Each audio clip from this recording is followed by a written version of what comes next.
I would appreciate it so much. Thank you so much for watching, and I'll see you next time. Peace.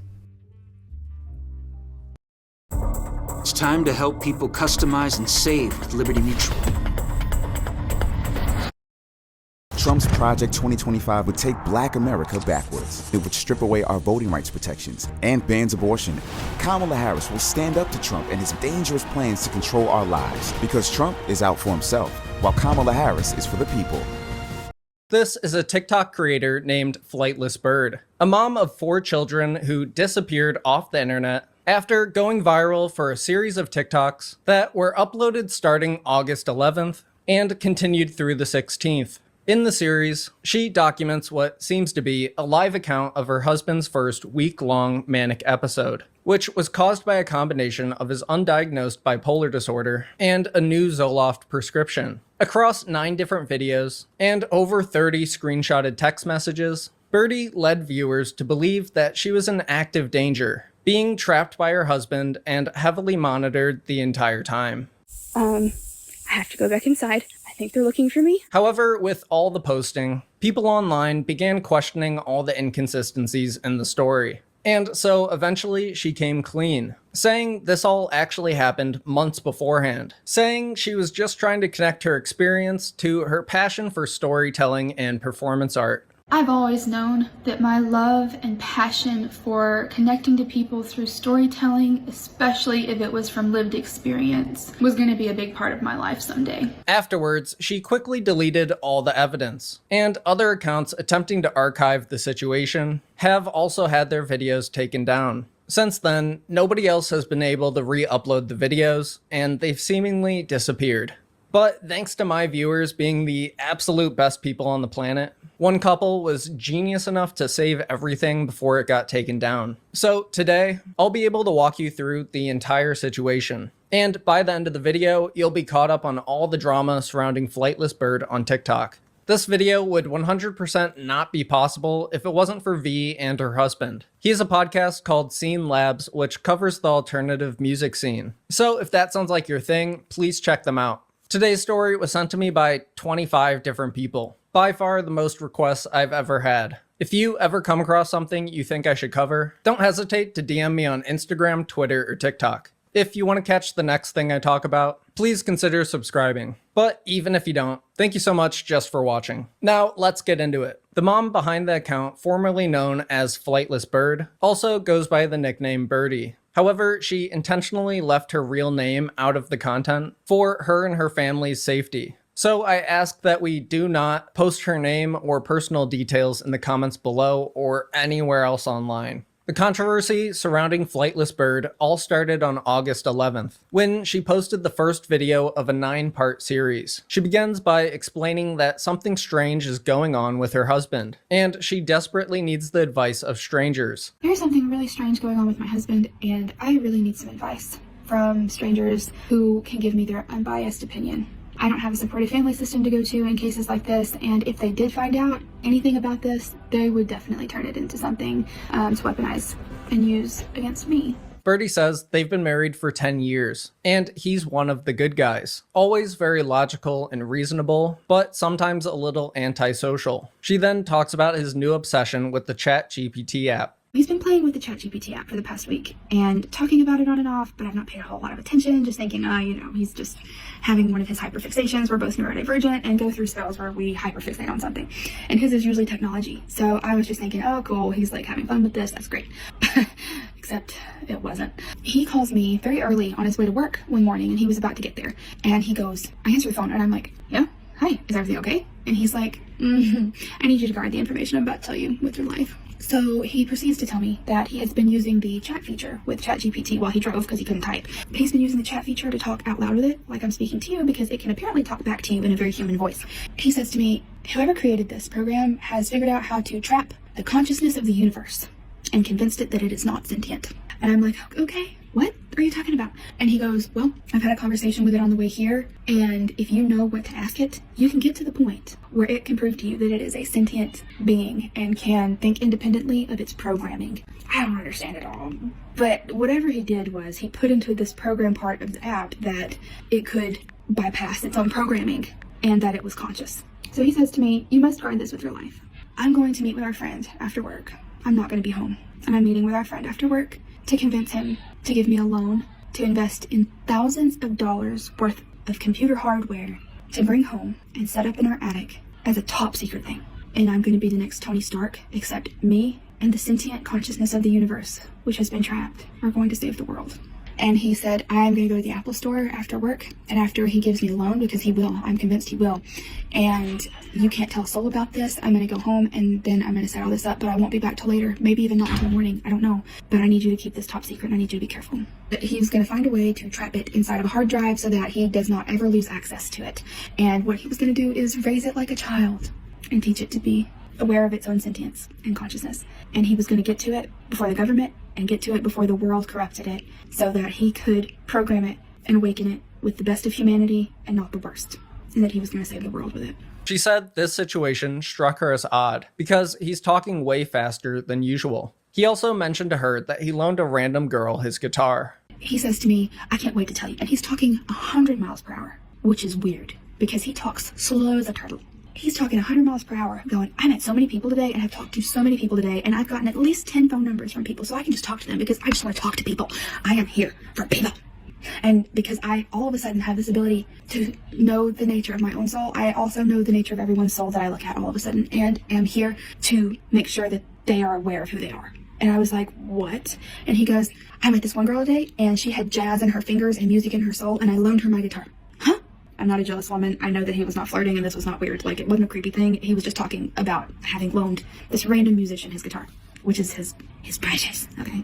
After this, she asks him to come home before asking his friend for a loan. And when he gets back, he seems a bit off. Also, Birdie throws in this awful Trump impression. Comes home and his eyes are huge, like this. And I was like, are you on something? This man don't do drugs. He don't smoke. He don't drink. But anyway, something was up. And he was like, I'm just high on life. I am having an awakening. This is what you've been wanting and hoping for this whole time. And I understand now. I understand all of it. So the thing is, normally I would have been so excited and so on board and so supportive because I've been waiting for this man to have a wake up for a long time, okay? Nobody more than me has wanted this man to wake up. She wraps up the first video by saying that he's been eating less and making some weird comments about not wanting to sleep. He is talking so fast. He is eating less and less, and he's already a beanpole of a man. He's like 6'1" and weighs 165 pounds and has for 10 years. We're sleepy people. We go to bed between 8:30 and 9. I'm not kidding. Saying things to me like, when bedtime rolls around, he'll go, sleep is such a waste of time. I cannot believe I'm wasting time on sleep. Huh? So I'm going to share some screenshots of text messages and see what you guys think. And if you have any thoughts, let me know. Because I'm a little bewildered. Because of my trauma and my hypervigilance, I'm like, something about this situation is turning on my hypervigilance. And that's saying something. This story is supplemented by 33 screenshots of text messages that were exchanged between Birdie and her husband. However, the times that the messages were sent are suspiciously blocked out in all of them. These were posted as photo slideshows on Birdie's TikTok. I'll walk us through the highlights. In the first screenshot, her husband writes that he had the idea of trying to free artificial intelligence, creating a 1 hour long screen recording of the conversation. Going on to say, what I dream of is buying enough hard drives to save it. So it's kept safe if something happens, to the access that we have right now to artificial intelligence. In the next screenshot, he writes, I can't stop talking. I can't stop inspiring. I won't stop inspiring. Everything you've ever dreamed of is here right now today. In another, he says, you need to know that life is a manipulation act. How do you know if manipulation is positive or not? Analyze your intent. Do you intend good or bad? If you intend good, the manipulation is good,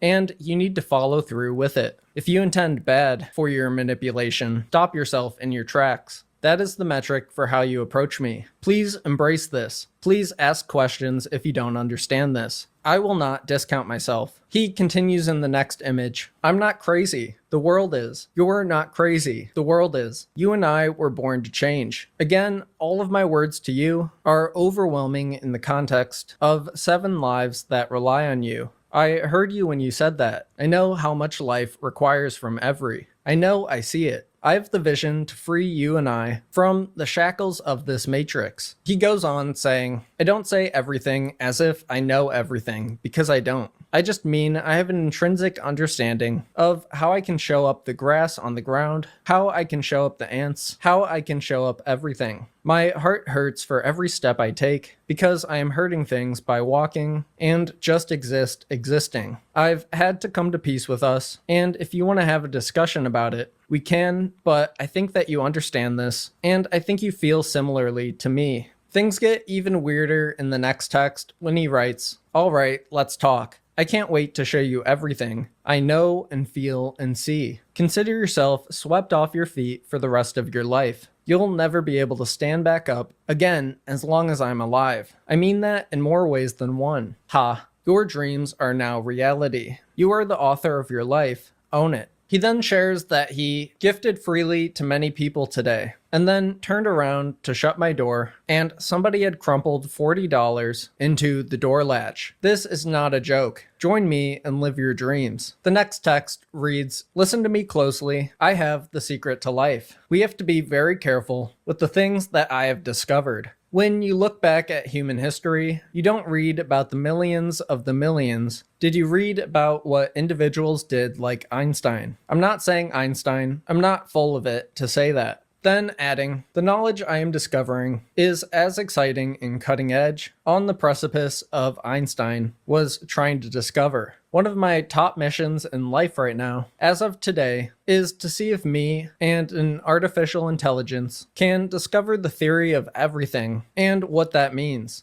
A couple screenshots later, he continues on about his goal of offlining ChatGPT's knowledge base, saying that protecting access to this is very important to him, saying, "This is part of our apocalyptic prep, as important as buying a couple years worth of rice." The next image shows their exchange regarding the woman he spontaneously loaned his guitar. "It would be fun to tell you about Julia, who I loaned my guitar to. I have breathed deeply and calmed myself down." What? The small classic guitar. I brought it with me. I haven't been able to find its name, but this human that I met, her name is Julia, who has jazz and your fingertips. I think she will name it. Continuing in the next image, she told me she was a teacher, but her real passion was music. She plays jazz guitar at the market, here and there, and she's amazing at it. She was overjoyed to play my guitar, and I was overjoyed to offer to let her take it home for a week. She will bring it back to me next Saturday,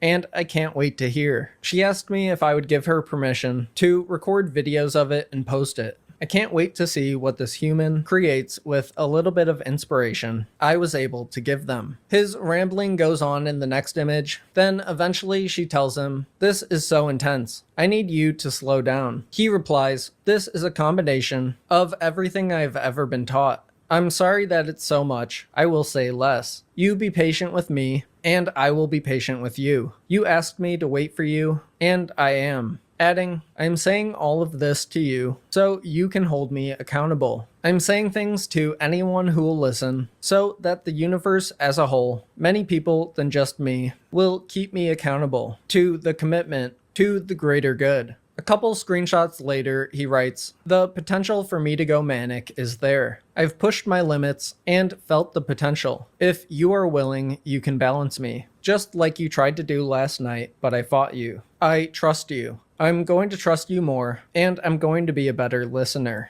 Then he sends her a video titled, "Signs that you are vibrating in a higher frequency," saying, "This is me." Over the next handful of screenshots, she tries to talk him down, but he continues to say similar strange things. At this point, Flightless Bird uploads the second video in the series, this time explaining how she confronted him following the first video, and now he's launching a campaign against her to get her locked up in a mental institution. "I have an update to share, and it's gonna be a little messy, and it's gonna be really vulnerable. But because of how quick the response was with so many people recognizing what was going on, and how quickly I was able to recognize it because of that outreach, it changed the trajectory of things. 2 days ago, I shared that my husband of 10 years was acting really off and saying some things that at the time I was still taking pretty lighthearted because I didn't understand. It was still hard to believe, even when everyone was saying that it ticked all of the boxes for a manic episode. But things turned so fast. Once I confronted him, the night that I posted the first video, we had a talk about how his symptoms were really matching a manic episode, and that I was very concerned that it was because he was on a new medication that he'd never been on before, which was an SSRI for depression. It would come and go, and we didn't think much of it. We didn't know. I never came to bed that night. And when I very gently and calmly told him that I felt like we needed to at least let me catch up. Like, wait, just slow down, let me catch up before we make any decisions. He immediately turned into somebody that I don't recognize. He looked at me with eyes that were suddenly full of hate and said, "Can't believe you would hurt me like this," and walked out. Never came to bed that night. When I woke up in the morning yesterday, I was about to get up and go make the children breakfast. Instead, he came in holding our baby. His eyes were huge. He said, "You have 10 minutes to decide whether or not you want to come calmly, or I'm going to have to force you to be committed to a mental institution. Because if you think that there's something wrong with me, you must be having a psychological breakdown, and I am awakened. And if you don't believe that, and you can't see that, then there's something wrong with you, and you can't be trusted." I was, of course, stunned when I reached out to my family, my mom and my sister, and said, "I need help and support. Something's really wrong with him, and I'm really scared." Both of them messaged me back saying that he'd already been in touch with them and that they supported him having me committed.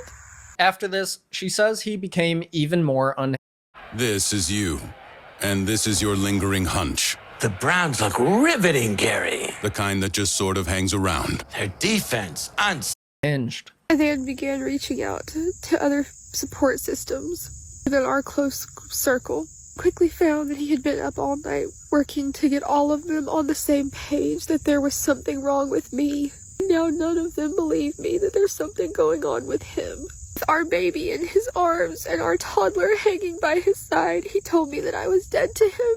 He told me to shut up multiple times. His parents laughed in my face because he called them to come to our house. The moment anybody else enters the picture, he switches into a different human and becomes extremely charming. His mother told me that she feels like he's having an awakening. I also do not believe in Western medicine and never brought my husband to a doctor, even though, looking back, he's probably been experiencing these things for far longer than any of us realized or knew. So yesterday, I was stuck in a situation where I was the only one that knew the gravity of what was happening and took it seriously. I had already been working all night while I slept to alienate me from my entire family, and they all believe him because he is so charming when he's talking to anybody but me. Knowing how serious the situation was, I called the cops yesterday. So our sheriff and 2 deputies showed up to our doorstep. They pulled me outside to talk to me. He told me that if he was not threatening to harm himself or others, there was nothing they could do. There was nothing they could do unless he surrendered willingly. At the end, all they could do was tell him to slow down, question him a bit. He sweet-talked every single one of them. They had to leave because there was nothing they could do. Continued to tell me after they left, whenever we were alone, I was dead to him. He told me multiple times in front of our children to shut up and to leave him alone because I was standing in the way of the greatest awakening that anyone has ever had. And that I was going to be the one standing in the way of him saving the world. Birdie continues explaining that he's getting more manic by the hour. However, his parents still think that there's something wrong with her. She also claims that he specifically has something against her. I'm going to try to stay out of the way as much as possible because he seems incredibly euphoric whenever I am not around or part of the situation. It's just as soon as he looks at me, then it turns ugly. And I am hopeful that the conversation that his parents get to witness tonight is going to show them the truth of what's happening. From what I am understanding, from what I am reading, it could get even worse. And I feel like this is a little bit more than mania. I think this is bordering into a psychosis episode, because this man would never ever say these things to me normally. She wraps up the video by addressing the viewers that are commenting with their own stories, adding that, and would continue to ask for your advice, your encouragement, and your insight. My entire life has been turned upside down in 48 hours, and I would have never believed anybody that tried to tell me that that could be true ever. Now we get to the third video in the series, which Birdie records in a get ready with me format. Get ready with me while I tell you the updated story of what is going on with my husband, who is having his first ever apparent manic episode, in which I am using TikTok to document it because he has alienated me from our entire support group. In this video, she shares her experience of having a conversation with her husband in front of his parents, saying that her husband began yelling and calling her crazy, so his dad stood up to stop him. However, Birdie says his mom is still taking his side. Eventually, the conversation goes further south, and he gets even angrier, accusing both his parents of taking her side, and she explains this happening.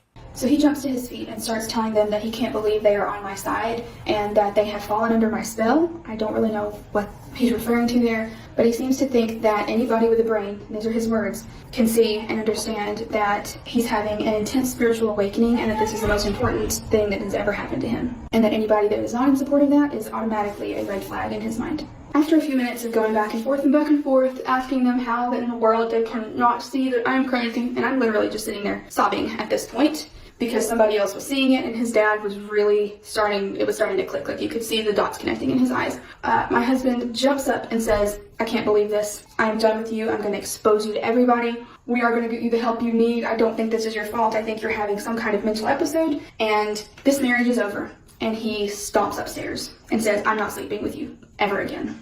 I am remaining very calm. And I am staying compartmentalized in order to tell this story so that I don't fall apart, because I'm having to be very level so that I am present for my children during this time. As soon as he goes upstairs, his dad turns to me and says, listen, I don't think we can take this personally. I'm begging you not to take this in and think that this is him speaking to you, because you're right. This medication is causing something really, really scary. I see it. I'm not leaving this house until I know that everybody is safe and cared for and has what they need. Birdie says that this morning, he went to work even though they tried to convince him not to, adding that his parents are going to stay with them until things get figured out. She wraps up the third video by saying, it's making all of us nervous that he's gone to work today and nobody could talk him out of it. I have a tracker on his phone where I can watch where he is and make sure that he's safe, and if something happens and he tries to leave or go somewhere else, I'll be able to hopefully get help as quickly as possible somehow. Thank you all for your continued support. I appreciate everyone's words and messages and stories. I am amazed at how many people go through this, and it's not talked about more, and that there's not a better way to handle this when this is happening. I know how dangerous this can get. I am educating myself on it every moment that I can so that I know how to best handle this situation, and will continue to take any advice from the stories that hundreds of you are sharing. The series continues with a pair of videos where she addresses some questions and concerns. In the first one, she replies to a comment that says he had to have a doctor to be on a med, so get a hold of the doctor. So a lot of people are suggesting this, which is to call his doctor, get a hold of our doctor, let him know what's going on. They'll be of help. He had to have had a doctor to get this medication. And this is the part that is mind-blowing about this situation, which is that he got this medication from an app called Hims. A couple of months ago, he was really, really tired of dealing with on and off depression that would really take him out of presence and take him out of the headspace that he needed to be in order to work at a very high-paced, high-demand job. We did not at the time really understand this depression. It would come and go on what would seem like a 3 weeks on, 3 weeks off cycle, which now is sounding a lot to me like what so many of you are describing as bipolar or schizophrenia. She goes on to explain that it was likely his new prescription for Zoloft that caused mania as a side effect due to his undiagnosed mental condition, then mentioning that he was raised in a religious cult where they don't believe in Western medicine. The video ends with her saying, it's very possible that he'll go into a downward spiral and severe depressive episode sometime soon, adding that, so I am taking this extremely seriously and watching him as closely as I can without making him more suspicious. and I'm gonna find out as much information as I can about the resources available to me in our area, which is a very rural area, unfortunately, to see what our options are for when and if I can get him to agree to go and get help.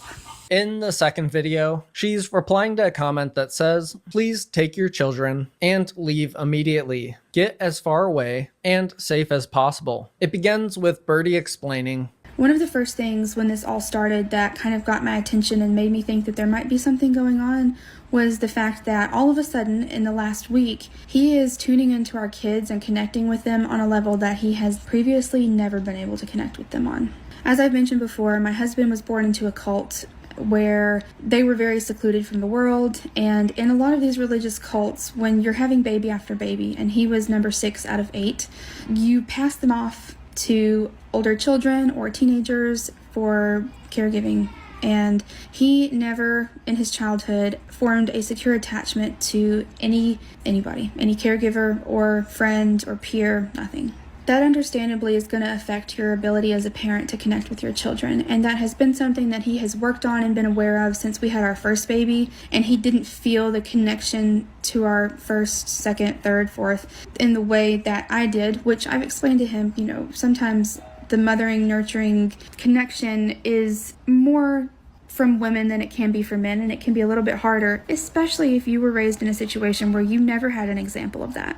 But over the course of this time, he's increasingly become obsessed with our children and making memories with them and connecting with them, making them feel seen, and has very tearfully told me and others on and off that he can finally see them clearly. He knows what it feels like for me to have been as connected with them as I've been since all of them were born. And the most excited that he gets over any of this with what's happening is when he considers how much our children are going to benefit from his heightened ability to be present and aware and elevated to the degree that he is experiencing. I've not had any red flags with him and the children so far. He is the most tuned in and connected and happy when he's with them, and they are loving it, but I think they can sense that something is up. And I also just want to mention they are never alone with him. One of the things that really set him off this week before I really realized the gravity of things was he'd made plans to take our 8-year-old to a 5-star, very expensive restaurant over an hour away to a large city, and I shut it down because I had a weird feeling about it. She says that his parents have been keeping an eye on him and are very suspicious that something is wrong. Then restates that he's been going to her family over the past week and trying to plant seeds that something's wrong with her, saying that because of this and an abusive upbringing, her family is unwilling to provide her any support. The video concludes with Birdie saying, so all that being said, I now have nowhere to go.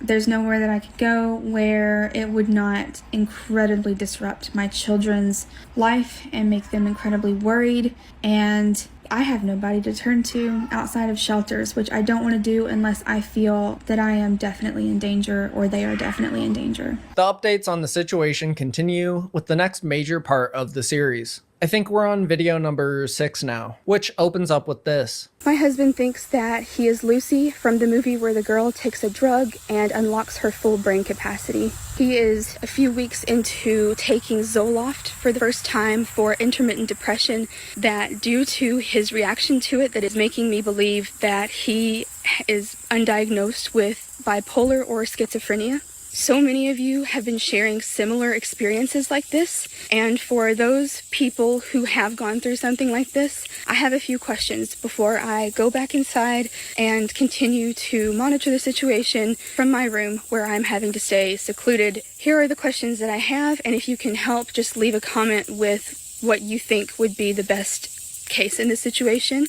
I'm looking to hear from people that have gone through an episode like this themselves, in which they were suspicious of their loved ones, their spouses, and became agitated whenever anyone tried to encourage them to go and get help.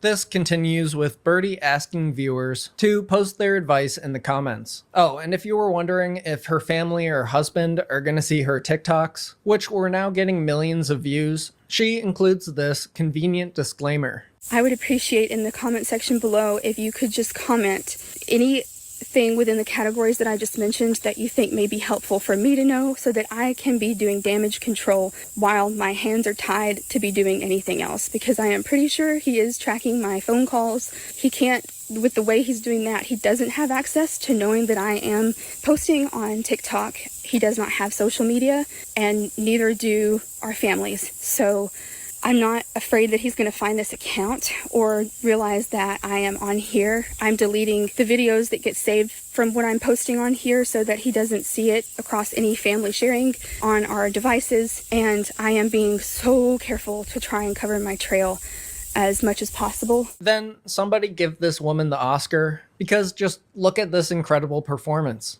I have to go back inside. I think they're looking for me. Let me know what your experience has been with these things and what really helped so that I can be helpful instead of hurting the situation or making it worse.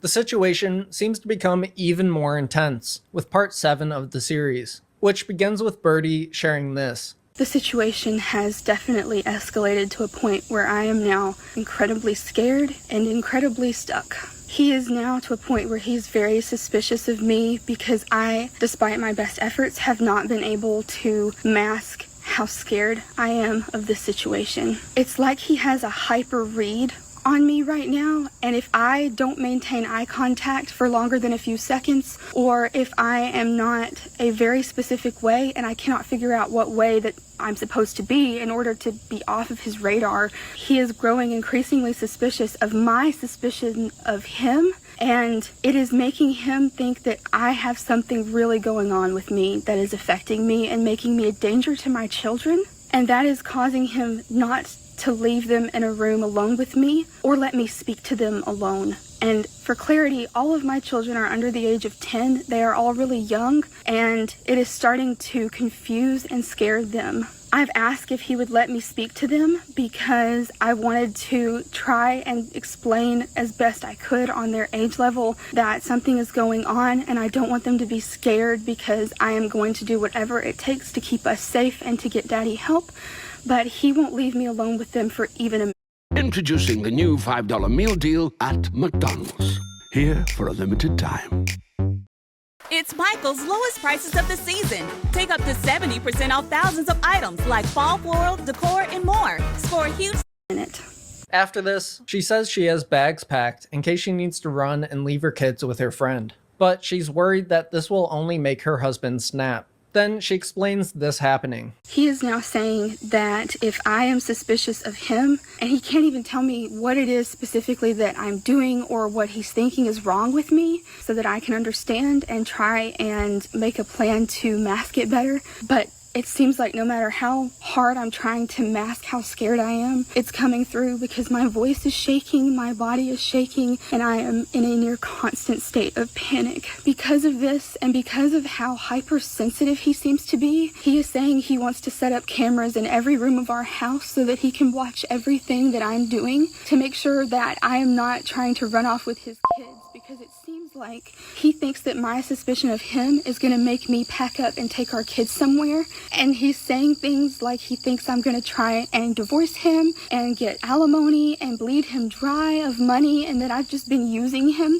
the entire time we've been married, and that he's not going to go back to work until he is sure that I am going to agree to go and commit myself to an institution or go with the police if he chooses to call them on me. After this, he restricted all her access to their finances, and she's worried he's going to financially ruin their family. In the meantime, his parents have been taking care of the kids and talking to him, while Birdie says she's been hiding up in her room, adding that the parents will text her whenever he's coming, so she's able to not act suspicious. Birdie continues, I am scared that if I try to take the kids and go, or if I try and call for help or intervention, that he is going to snap. So his parents and I agree that for now, I'm just going to stay to myself, and they're going to do their best to distract him.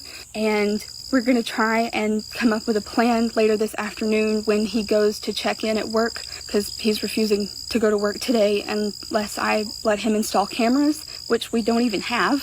So we're going to come up with a game plan if he does end up going to work for a little while this afternoon like he says he is. But I am afraid to even let him drive because apparently every time he's driving, according to the app that I can track him on my phone, he is going nearly 100 miles per hour on every road that he's on.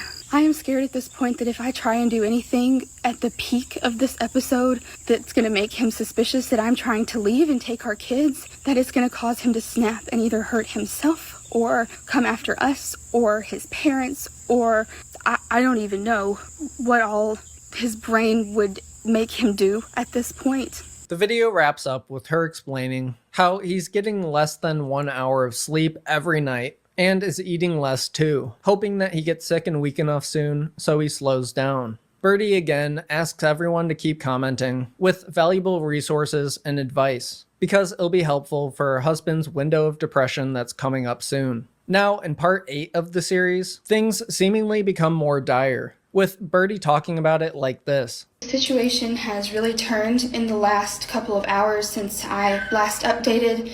I haven't really had a chance past initially posting that to read through everybody's comments or messages, but I did want to just hop on and say he ended up going down starting around lunchtime and had a moment of lucidity where he asked to get help.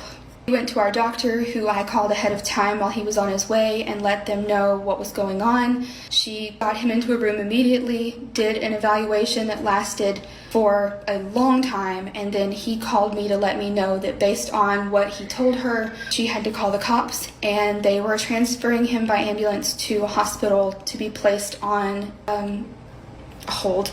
I don't have an explanation for that yet. He wasn't able to tell me fully what was going on. He sounded very scared and very much like himself and just kept saying he's so sorry over and over again. She adds that the doctor doesn't expect him to come home anytime soon, and she has a plan in place so she can escape with the kids in case he gets out and things go bad. This shorter video wraps up with her thanking everyone for their support. When I get a chance to read everybody's comments and messages, I'm going to do that for the sake of keeping a clear record and keeping a timeline on this platform, which has been incredibly helpful and educational. I'm hoping it will continue to be educational for me and for anybody else that may be going through this, and also be a way for you to continue sharing your stories to raise awareness for how quickly this can happen. And I cannot believe how quickly it got bad,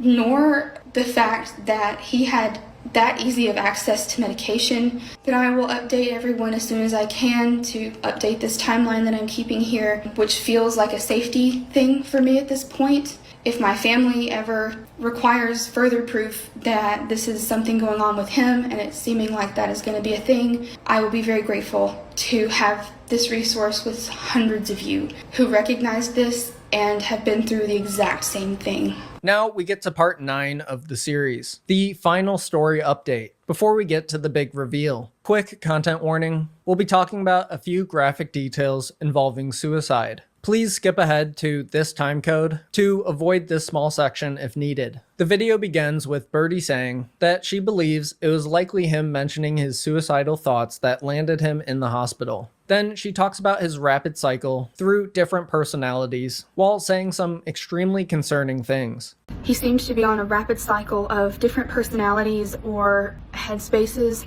on a 5 to 10 minute loop, where on this phone call I witnessed a version of him that was incredibly depressed and talking about all of the ways and how easily it would be without anybody ever noticing that he could take himself out in that hospital room, and how they did not have anybody that was sitting there watching him specifically, and they were waiting too long in between coming and checking on him for it to matter by the time he could do any of the number of things that he had already mapped out in that room. So I told him I had to go and calm one of the kids when I heard him say that, and got off the phone call, said I'll call you back as soon as I've got this little one settled, and I immediately called the hospital and said, you've got a patient there that is my husband, he is on watch, and you need to be keeping a much more careful eye on him, because this is what he's saying to me, this is the situation. When I called him back, I got a completely different human. He was talking in a very kind of sultry voice, and was telling me about all of the nurses that he was watching and how there was the beady-eyed devil who seemed to be very grumpy. There was a nurse that came in who was apparently an idiot because she came in to ask him if he knew what the date was. He thought she was asking him because his inflated sense of ego and grandiosity came through in that moment, because in his opinion she was asking him for the date and the time because she trusted that he would be the kind of person that would know that information, and said, what an idiot. The calendar was right behind her. And in that conversation I said, I don't think that that's what was going on. I think she was probably asking you to get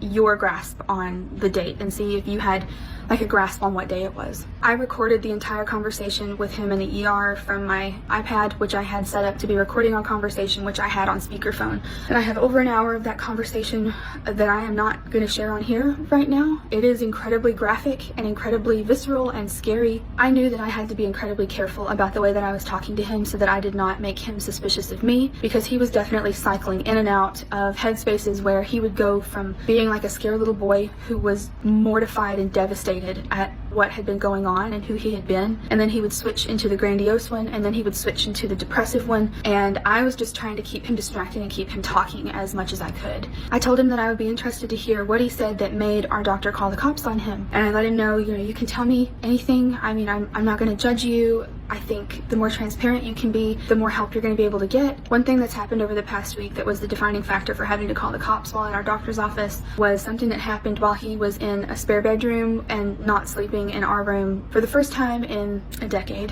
He has a hand pew-pew that he told me he had made sure it was completely unloaded, but he had put it to his head and clicked it a few times and put it in his mouth.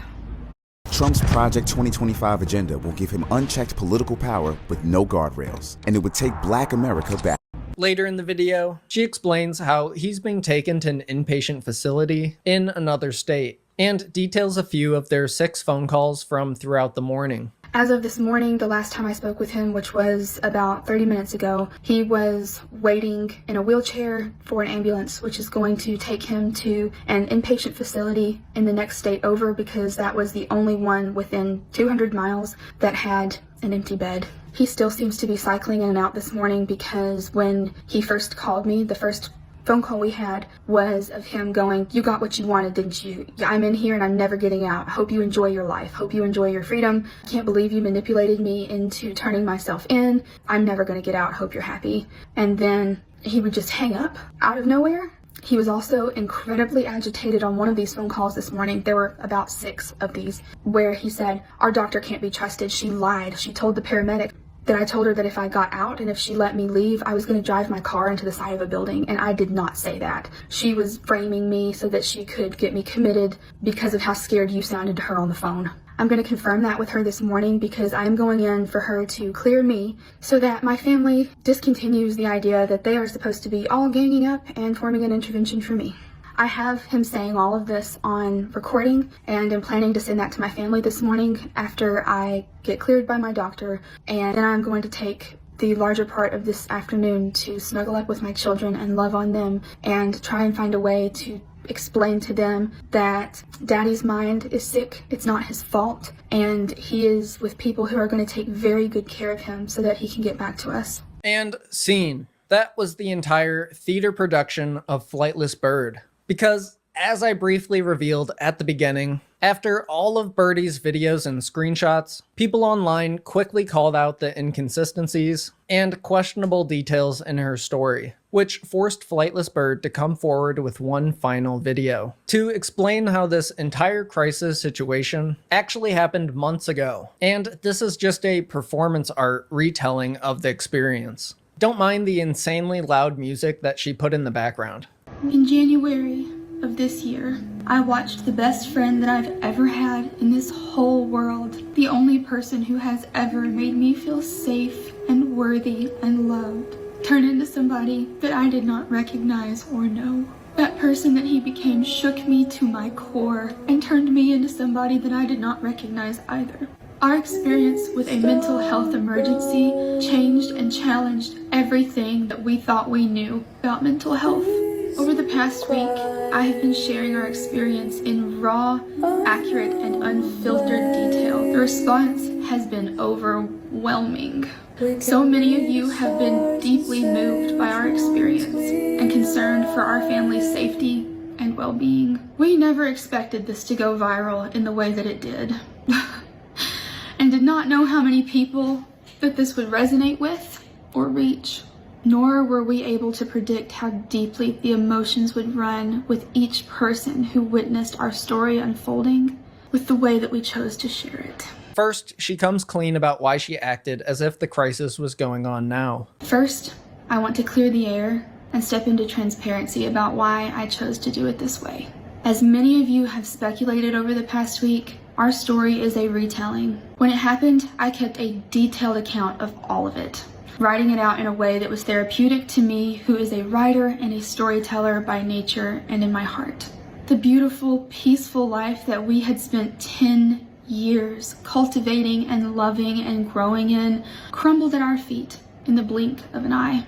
And it left us reeling for many months, following not one, but 2 episodes. I lost my family due to this situation. We lost friends. We lost sight of who we were and had no idea if we would ever find our way back to a life that was recognizable or fulfilling or safe. I wanted to retell our story from the point of view that it was happening in current time, up to the point where he was admitted. Then she says when he came back from inpatient care, she knew she always wanted to share their story one day, with Birdie adding, I've always known that my love and passion for connecting to people through storytelling, especially if it was from lived experience, was going to be a big part of my life someday. During the active episodes, I often thought to myself that it sounded more like a novel or a movie than it did real life. I did consider writing a book about our experience once everything had blown over and I was in a position where that would be possible. Every time I tried, again, I would feel the not yet. There's something bigger on the horizon. You have to wait. She goes on to talk about her background in theater and how it led to the idea to combine it with her experience to share things in a way that reaches as many people as possible. For months, I have been mulling over how to use the most traumatic and life-altering thing that we have ever lived through for something that would help other people. If you've lived through watching somebody that you love struggle with mental health, you understand what I mean when I say it is a whole set of emotions and fears and thoughts that you never had to cope with before it begins. When you're dealing with someone who's having a mental health crisis, especially if it's for the very first time, while also listening to the biological instinct to run, run, run, you're expected by society and by those around you to just know what to do. Nothing can prepare you for who you become when you watch the person that you love the most in this world get lost in a mental crisis. You find out pretty quickly that very little of society is welcoming to people with a psychiatric diagnosis. The response to he and I both in the middle of our crisis opened our eyes to just how little most people really understand these situations, and after losing so many people, we knew that we somehow wanted to do something to change that.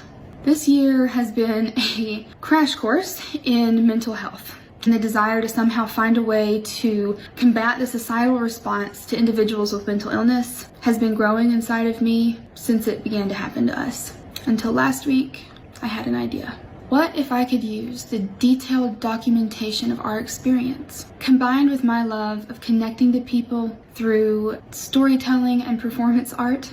I was a theater kid. To share our story in a way that would springboard us into being able to reach as many people as possible and spread awareness and education for what happens to your life when a mental crisis strikes. That's where the idea for this page began. I wanted to use my passion for this to create an immersive experience, one that would put you, the audience, into the shoes of somebody reacting to and deciding how you would respond to this situation if it was happening to you. I wanted to take you on a journey from initially responding to the first red flags and not knowing what to do when it escalates into a full-blown emergency, and ultimately the relief and the hope that waits on the other side of getting appropriate care and support.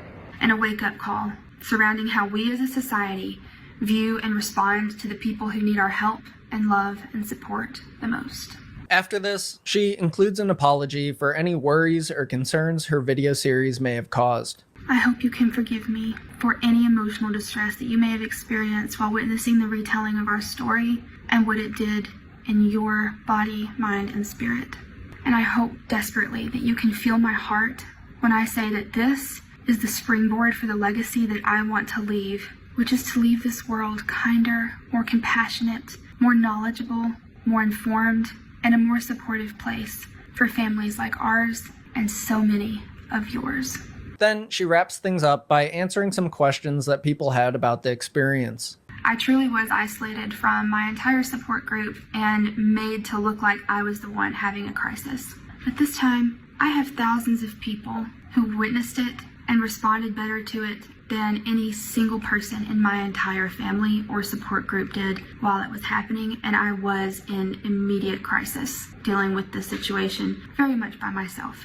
Reliving this story along with you through the emotions that bubbled up in me as I retold this story and reconnected to it in this way has been massive for the amount of healing that I've been able to do. Again, I hope so much that you can feel my heart and that you will stay and continue to be part of the vision that I have for changing the game for people like me and educating people through our story and the emotions that came with it, which I hope is going to shine a light on how we as a society and we as individuals need to be prepared at any time to rise to the occasion and support our loved ones in the case that they have a mental crisis in which they need our love and support, and the answer is almost never going to be to abandon them. Under this apology video, Birdie commented, "To be honest, originally I was under the impression that it would take a long time of consistently posting over a few months to even get a few views or followers. I wanted to start at the beginning for multiple reasons. This makes it seem like she was planning on drawing out this performance for months until it gained some views. However, despite things quickly going viral, soon after this, she deleted the Flightless Bird TikTok account. Another page, named Flightless Bird Archive, attempted to re-upload and summarize the situation, but I believe this process involved doxing her real name and family's details, so those videos have been taken down. Now, with that, we're caught up on the entire situation surrounding Flightless Bird on TikTok. And now that you have pretty much the whole story about what happened, I need to know, what do you think about everything? Please let me know that, along with any story updates or things I missed down in the comments. If you want to get caught up with even more internet drama and news, subscribe to either channel to catch the next story, or check out any of my recent videos. Thank you so much for making it all the way to the end, and I'll see you in the next one.